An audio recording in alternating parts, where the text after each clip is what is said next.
दोस्तों, जब झूठ और प्रपंच का बाजार गर्म होता है, अपने चरम पर होता है, तो इसका पूरा प्रयास रहता है कि जो लोग सच बोलते हैं, सच सुनते हैं, सच बोलने की चाह रखते हैं, सच बोलने वाले को जो है वो प्रोत्साहित करते हैं, उनकी आवाज़ को दबाने का एक भरसक प्रयास रहता है। और ऐसा ही कुछ आजकल राजनीतिक परिवेश में जो है वो दिखता है, ज़मीन पर दिख रहा है। कहते हैं कि जो परंपरा और सनातन के नाम पर जो है लोगों के तर्क को मारा जा रहा है, लोगों के तार्किक ज्ञान को ख़त्म किया जा रहा है, ताकि झूठ का जो और प्रपंच का जो है प्रवाह वो तेज़ी से समाज में बढ़ता रहे। और जो लोग झूठ और प्रपंच का रास्ता अपना करके जो है अपना हित साध रहे हैं, उनके रास्ते में, उनके मार्ग में कोई रुकावट ना आए। दोस्तों, हाल में एक जो वीडियो जो है वो सामने आया है, जिसमें दिल्ली के उप मुख्यमंत्री जो हैं परवेश वर्मा जी ये दिखा रहे हैं कि जो देखो अरविंद केजरीवाल का जो घर है शीश महल 2, इसमें कितनी सारी जो है अल्ट्रा लग्जरी चीज़ें हैं, उस चीज़ों को दिखाया गया है। और इससे पूर्व में भी जब अरविंद केजरीवाल का जो घर था उसको शीश महल करके दिखाया गया था, जब दिल्ली का चुनाव 2025 में था, उसके आसपास।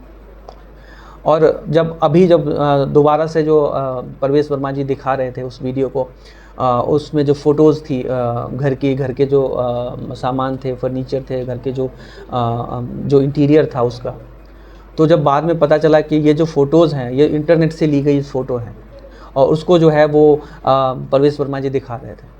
तो जैसा कि मैंने वीडियो में शुरू में कहा था कि एक प्रयास है कि लोगों की जो तर्क करने की जो क्षमता है, लोग जो देख सके कि ये जो सामने वाला इंसान बोल रहा है सच है या गलत, तो इस क्षमता को जो है वो ख़त्म करने का एक प्रयास किया जा रहा है। जब बाद में पता चला कि ये जो कंटेंट है, ये जो फ़ोटो है, ये फेक है।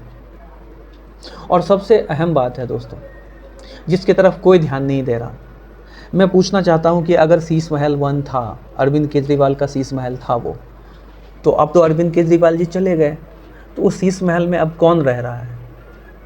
क्या उस शीश महल का ऑक्शन हो गया है? या फिर उस शीश महल में अब कौन से मंत्री रह रहे हैं, कौन से संतरी रह रहे हैं? अगर वो इतना ही लग्जरी वाला था तो उस शीश महल में अब कौन रह रहा है? और अगर उस शीश महल के लग्जरी सामान का उपभोग कर रहा है तो क्या अंतर हो गया फिर अरविंद केजरीवाल का शीश महल और जो अभी यूज कर रहा है उसका शीश महल? कहानी तो फिर वहीं आकर के अटक गई।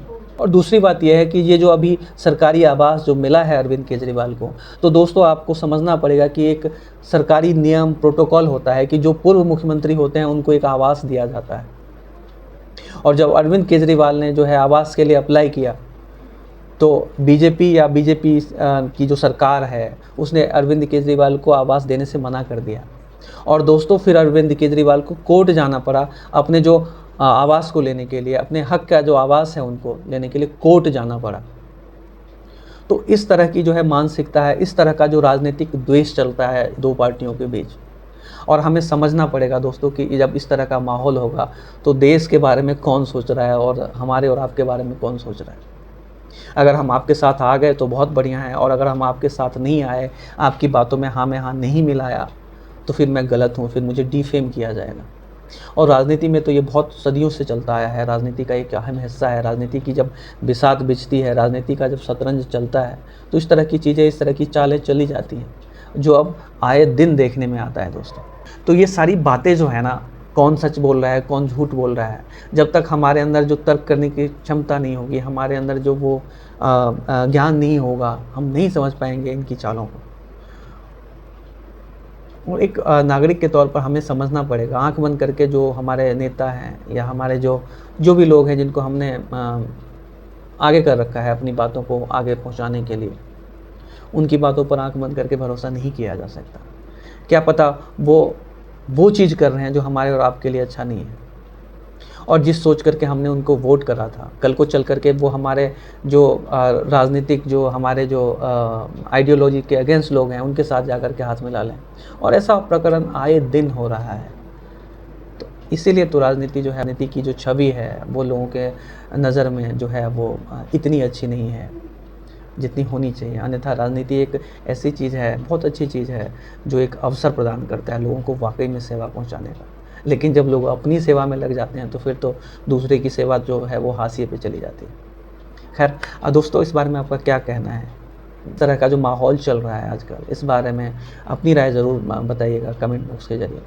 वीडियो को शेयर करिएगा, चैनल को सब्सक्राइब और फॉलो करिएगा। बहुत बहुत धन्यवाद।